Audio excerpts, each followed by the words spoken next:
nkundire ngusuhuze ngo ikaze kuri channel Bigerezo TV. Wamaze gukora subscribe nawe utarayikora, reka nkwinginge ngire nti nyemerera uyikore, Imana iraguha umugisha. Kandi bakunzi banjye bashimire rwose, mukomeje kunyereka ko komeje gukunda ibyo dukora cyane. Igaburo ry'umunsi turi kubagezaho mukomeje kuryoherwa naryo. Rero ndakataje, komeje guteka neza, kandi ndabizi neza ko Imana izaduhera umugisha muri iyi ndyo turi kugaburira abera. Ntabwo nshobora kukugaburira ibyo ntatetse, mba nabanje guteka, narangiza nkakugezaho ibyo kurya natetse. Mu yandi magambo, ndabanza nkasoma Bibiliya, nkiga ijambo ry'Imana, narangiza nanjye nkakugezaho iby'Imana impaye. Ubwo rero Yesu angeneye muri iki gihe, nifuje ko twajya dusangira umunsi ku munsi nicyo bita igaburo ry'umunsi. Igaburo ry'umunsi ndi gushaka kukugaburira, cyangwa se natangiye kugaburira abantu, ni amagambo y'Imana arimo inkomezi, arimo protection, uburinzi, arimo ubudahangarwa kuri wowe. Mu yandi magambo, iri jambo ndi kubagezaho nuryumva ukarikurikira ukaryitaho, hari aho rizagukura, hari naho rizakugeza. Nkundira dusenga Imana, nindangiza gusenga turaza kandi gukomerezaho tuganira ijambo ry'Imana.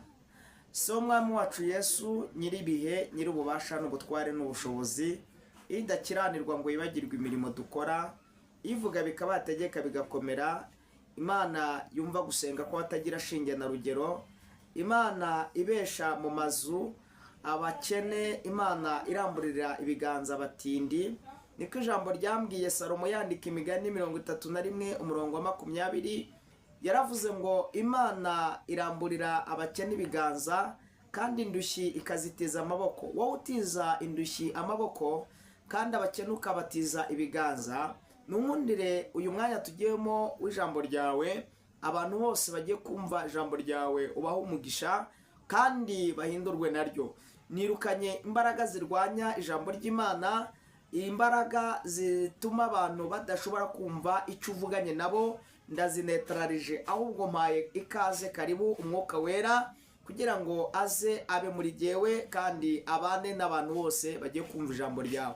Urakoze kugiye kunshoboza, shoboza mwami, nushoboza ndashobora, kuko ndaha genda umunyantege nkeya, ariko uri Imana ishoboye byose. Ngaho nshoboza kuvuga iri jambo, ubwenge bw'Imana bube muri jyewe, kandi igikundiro cy'Imana kingote, ubwiza bw'Imana bunzenguruke, kugirirwa neza nawe, imbabazi z'Imana binzenguruke, amaraso ya Yesu abe muri jyewe, kandi n'abantu bose bagiye kumva ijambo ryawe, mwuka wera Imana abane nabo. Senze ntya nizeye izina rya Kristo Yesu, amen. Nguhaye ikaze aho uherereye, igihugu urimo cyose, uri muri Amerika, uri mu Burayi, uri muri Afurika yose, uri muri iki gihugu cyacu cy'u Rwanda, uri umuturanyi, uri mu Burundi, uri muri Uganda, uri muri Congo, uri muri Tanzania se, cyangwa uri muri Mozambique, uri muri Zambia, uri muri Central Africa, uri aho uherereye, reka ngire nti umugisha w'Imana nukubeho, imbabazi z'Imana zibane nawe, urukundo rw'Imana rugutwikire.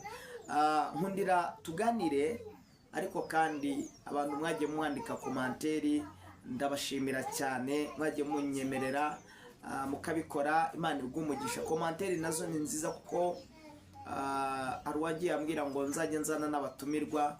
Imana nimara kuduha ibikoresho, ntabwo natumira umuntu aje kwicara imbere ya telefone, oya, nzatangira kubatumirira abantu nyine babavuga butumwa benshi bazi cyane, nk'aba Josiane Mukatete, nk'abariya ba Roti, abantu bagiye batandukanye, donc bazwi cyane kuri social media, kandi bafite ibintu byiza by'Imana. Nzagerageza mbatumira, ariko Imana nimara kungirira neza nkabona ibikoresho, ndi gusenga Imana ngo uyu mwaka 2025 uwera wa Isirayeli ancira inzira, mbone kamera, mbone ibikoresho, nkoresha umurimo w'Imana, kandi umuntu afite ishyaka ry'Imana, Imana imutiza amaboko. Musengere, dufatikanye gusenga, kandi nta kindi ngambiriye kidasanzwe uretse kwagura ubwami bw'Imana no gukangura abantu no kubagenera igaburo ry'umunsi kugira ngo twese dusangire. Rega hari abantu batabona umwanya wo gusoma Bibiliya, hari abantu batabonye umwanya wo kumva ijambo ry'Imana, ariko iyo ugize umugisha ukaba uri kumwe na mwene so wenda afunguye video nawe uraryumva nyine ukumva rirakuryoheye. Rero nyemerera dusangire ijambo ry'Imana nkuko nababwiye ko turi mu gihe cyo kurya igaburo ry'umunsi.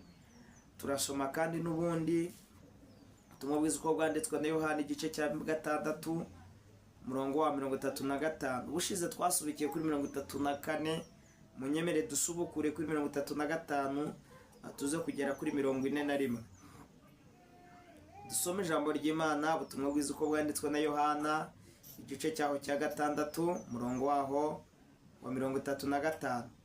Haranditse ngo Yesu arababwira ati, ninjye mutsima w'ubugingo, uza aho ndi ntazasonza na hato, n'unyizera ntabwo azagira inyota na hato. Ariko nababwiye yuko mwambonye nyamara ntimwizera.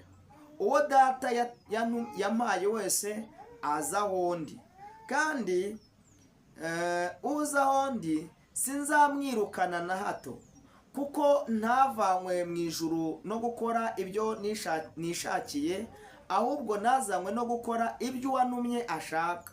Kandi ibyo uwantumye ashaka ni ibi: ni ukugira ngo mu byo yampaye byose ntagira na kimwe nzimiza, ahubwo ngo nzakizure ku munsi w'imperuka. Kuko icyo data ashaka ari iki: ni ukugira ngo umuntu wese witegereza umwana akamwizera ahabwe ubugingo buhoraho. Nanjye nzamuzure ku munsi w'imperuka. Nuko abayuda baramwitotombera kuko yavuze ati, ninjye mutsima wavuye mu ijuru. Bati, uyu si Yesu mwene Yosefu? Nimuzi se na nyina? Niki gituma avuga yuko yavuye mu ijuru? Ntacyo wakora kugira ngo wemeze abantu, ariko ubwo bahakanaga Yesu, donc mu yandi magambo Yesu niwe cyitegererezo cyacu. Hari uburyo umuntu aba mu buzima akarwanwa na bene se, akarwanwa n'abapagani, akarwanwa n'abo bakora n'umurimo. Ariko reka nkubwire nshuti yanjye, ntabwo ari wowe wenyine, ntabwo ibi bikubayeho cyangwa se biri kukubaho, abagusuzugura, abakurwanya, abakuvuga, abagusebya. Reka nkubwire ko na Yesu batigeze bamwemera. Yesu nta kintu atakoze, yigishije abantu ubutumwa bwiza. Hari igihe yigeze kuvuga arigisha, ariko barangije baravuga ngo ni umukuru wa Bezebuli, cyangwa se ni umukuru w'abadayimoni. Mu yandi magambo Yesu baramusuzuguye kugeza ubwo batizera n'inyigisho ze, bakajya bavuga ngo ibyo avuga n'ibyo kuri kuzimu, cyangwa se ni umukuru w'abadayimoni. Ntibigeze bamwizera. Ni ijambo ryatubwiye ngo Yesu yaje mube, ariko abe ntibamwizera. Yesu ashimwe. Abana b'abantu Yesu yari abazi ko bashoboye, bafite ubwenge, bafite n'ububasha, ariko yicishije bugufi kugira ngo abane nabo. Ariko ikibabaje, ntabwo bigeze bizera ibyo yababwiye. Inshuro nyinshi Yesu yari afite ubwenge budasanzwe, yajyaga yigishiriza mu migani. Naha Yesu iyo yavugaga, umvaga ibintu ari kwigisha ukumva ni ibintu bitari gusobanuka neza.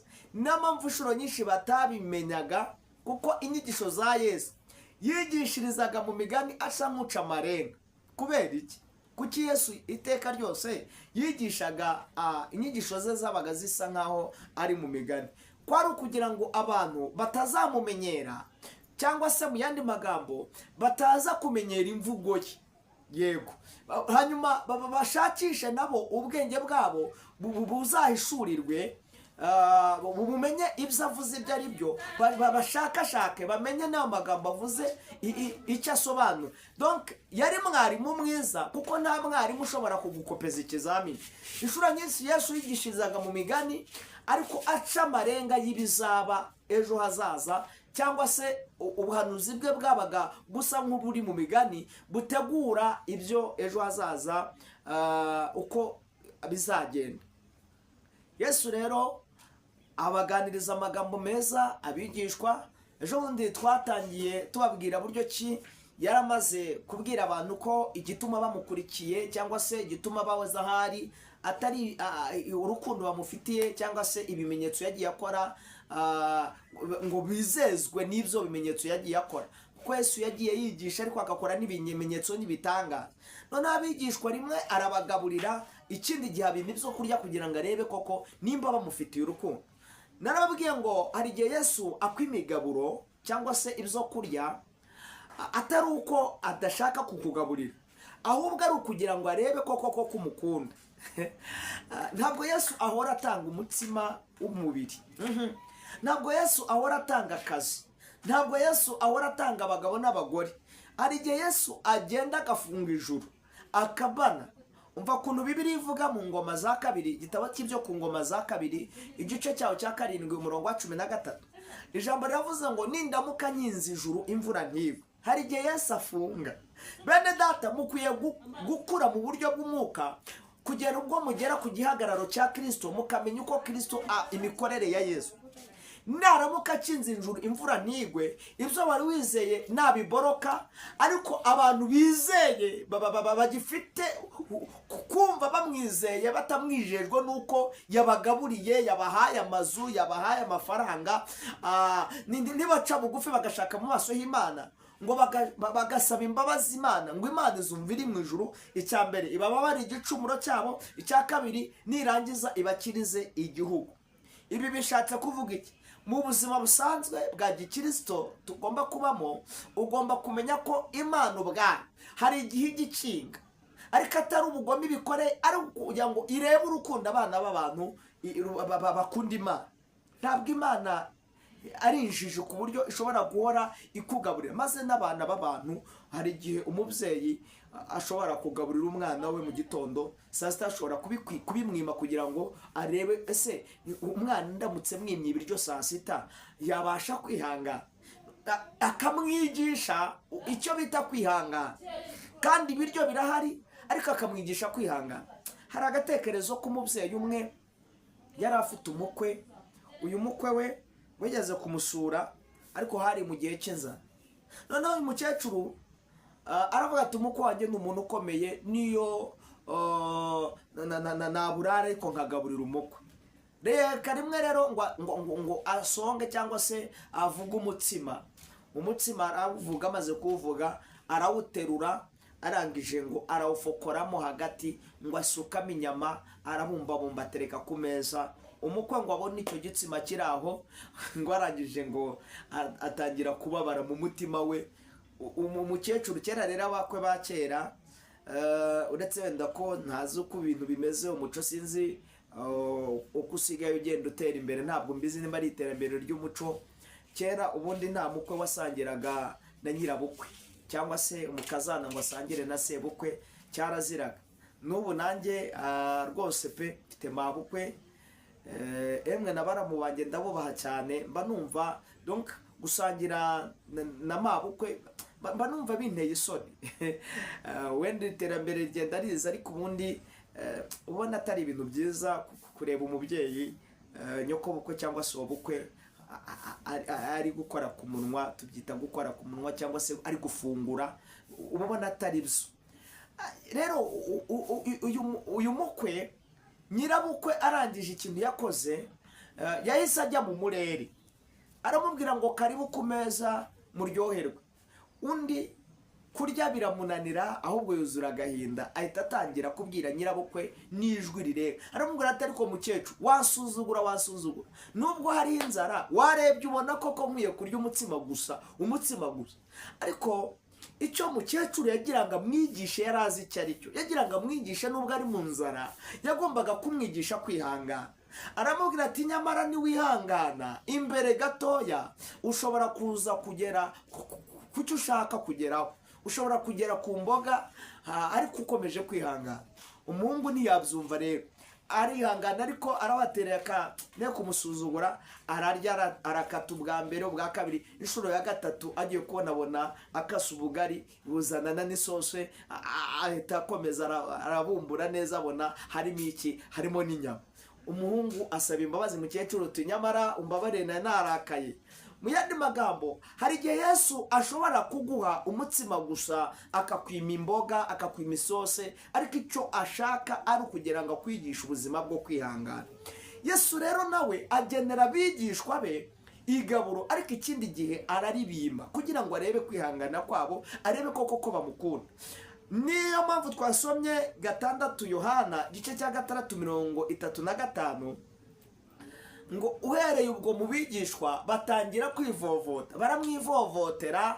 Kubera iki bamwivovote? Yarababwiye ngo rega, nubwo muri kuvuga gutyo nijye mutsimutera imbaraga, kandi wamanutse uva mu ijuru, ngurya ntazagira inzara ukundi, ndetse nunywa ntazigera agira inyota ukundi, kandi nguza hondi tukabana, ntabwo nzamwirukana na hato, ndetse umungiraho. Hari ibintu Yesu atakora, hari ibintu Yesu atakora, hari ibintu Yesu atazigera akora mu buzima bwe. Yesu ntashobora gukora ikosa, uretse ko n'undi atagira amakosa. Ntabwo Yesu yakwirengagiza umuntu uje umuhungiyeho, ntabwo Yesu yabikora. Yaravuze ngo yemwe abarushye n'abaremerewe muze musange ndabaruhura. Yesu ntashobora kwirukana umuntu wese uje umuhungiyeho. Imana nishimwe. Haleluya, haleluya, Imana ishimwe. Ntabwo Yesu yakwirengagiza indushyi, ntabwo yakwirengagiza umusambanyi avuye mu busambanyi ngo Yesu amwirengagize, ntabwo yakwirengagiza umupfakazi ngo Yesu amwirengagize. Yaravuze ngo abarushye n'abaremerewe mwese muze muntungireho ndabaruhura. Ntabwo ibyo Yesu yabikora, ntiyakwirengagiza. Abantu bakwirengagiza, ariko Yesu ntiyakwirengagiza. Aravuze ngo uza hondi ntabwo namwirukana na hato, kugira ngo mubo Imana yamaye, mubo Data yamaye, nta n'umwe uzigera uzimira. Haleluya. Kandi mumenye ibi, nigerega mutsima utera imbaraga. Ngo uhereye ubwo ngo mu bigishwa batangira kumwivovotera, ngo uyu nawe si wa wundi batangira kuvuga ngo sura wo kwa Yosefu na Mariya hirya mu babaje, batangira kwivovota. Turaza kugera ku gice cya 66 Yesaya Yohana 6:66 ho hari amagambo avuze ngo uhereye ubwo mu bigishwa be batangira gusubira inyuma. Ngo ahita yindukirira Petero n'abandi bigishwa bari baraho, ngo arababaza ngo ariko se namwe murashaka kugenda? Petero ngo aterura amagambo abwira Yesu, aramubwira ngo ariko Yesu, iyo ureba muri iki gihe kimeze gutya, ubona twakuvaho tukajya kuri indi, ko ari wowe ufite amagambo y'ubugingo. Petero yari amaze guhishurirwa kera. Yesu yaje kumubwira ngo Petero, ntabwo ibyo umbwiye ari wowe ubyihishuriye, ahubwo ni Kristo wera w'Imana, ni Imana iguhishuriye, ko nta wundi waguhishurira ibi ngibi, ni umwuka wera w'Imana ugukoreyemo. Petero yari intyoza. Batwigisha teoloji batubwiye ko Petero ubundi yari umwe mu bantu bavuga ari kwijyana, abo bitwita bavuga buri kwijyana. Yari umuntu yarazi gushyomoka, yarazi kuvuga, yarazi kuvuga neza. Myandi magambo yarazi kuvuga neza. Haleluya, haleluya. Yari umwe mu bantu bari inkoramutima za Yesu, bagendanaga na Yesu. Yagiraga confidence desanzwe, akagendana n'icyo bita inkota, kuko Yesu amuhamagara, yamuhamagaye ari umurobyi. Inkota yabagishaga amafi, yarayizanye ayikorana n'umurimo w'Imana, akomeza kugendana na Yesu inkota ifite. Niyo mpamvu yigeze kubwira Yesu, aramubwira ngo nibaramuka bagufashe ntuze kugira ubwoba, jewe. Kuko Petero turakaga mu bwoko bwitwa abazirote barwanishaga inkota, ntabwo inkota ya Petero yigeze ayita. Imana nishimwe. Tugira abakristo batigeze bata inkota, bagakizwa ariko inkota ntibazita. Yigeze guca umuntu ugutwi, Yesu aramubwira ngo subiza inkota yawe mu rwubati, kuko uwicisha inkota azicishwa ndi. Kandi Petero urugamba turiho ntabwo ari urw'umubiri, ahubwo ni urw'umwuka. Ibi bishatse kuvuga iki? Petero yagendanaga na Yesu. Mu yandi magambo yamubwiye, Petero yari yarasobanukiwe, yarahishuriwe n'umwuka w'Imana ko Yesu nta handi bajya. Aramubwira ngo twakuva tukajya kurinde ko arafite amagambo y'ubugingo. Ariko icyo birivuze ni Yesu ari kwigisha abigishwa, arababwira ngo nijye mutsima w'ubugingo, nijye amazi amara inyota, urya ntazagira inzara ukundi, ndetse n'unywa ntazigera agira inyota na hato. Ntabwo bari basobanukiwe icyo Yesu avuze. Mu yandi magambo, igaburo ry'umunsi nkugeneye ni ugukunda kurya Yesu. Kurya Yesu ni iki? Ni ugukunda kurya ibyanditswe byera. Yesu ari muri iri jambo. Yesu niwe mutsima umara inzara. Haleluya. Niwe kimara nzara. Hari umuririmbyi wateye agakorasi aravuga ngo zana agahinda tugature Yesu, n'abatamuzi bagatura byeri. Zana agahinda. Mu yandi magambo, abantu batamenye Yesu bafata agahinda kabo bakagatura byeri, ariko abamenye Yesu, twebwe ibyiringiro byacu ntabwo ari byeri, aho duteze amaso ntabwo ari kuri byeri, ahubwo agahinda kacu ujye wumva ubabaye, kuko Yesu ari we karuhura. Twebwe twegera Yesu tukamubwira ngo Yesu turuhure. Haleluya. Imana niguha umugisha, Imana igufashe, Imana ikurebe neza, mwami wanjye akugirire neza. Nkundira ngusengere, ngusabire inkomezi, ngusabire imbaraga. Mwami wacu Yesu, ndagushimira kubw'ijambo ryawe. Ndagusabye kugira ngo abantu bumvise iri jambo, Mwuka Wera w'Imana abe kuri, kandi igitinyo cy'Imana kibane nawe.